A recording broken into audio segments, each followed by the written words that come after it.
Hello everyone, it's Mr. Cube Collector. Today guys I show you some magic trick with algorithm how to do it.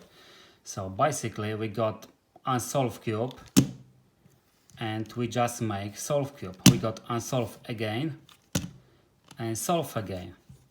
So now I guys show you algorithm how to do it.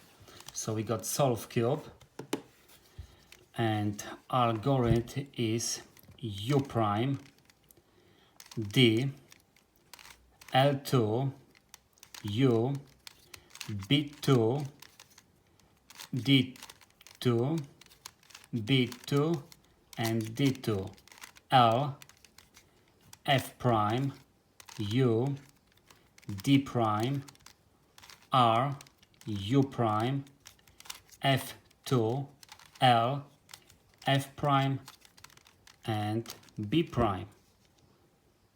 So here we go, we got solved cube and we got unsolved cube, solved cube and unsolved cube. So that's how we make pattern with 3 sizes. I hope you guys enjoyed. Thank you very much for watching and see you to the next video. Bye bye.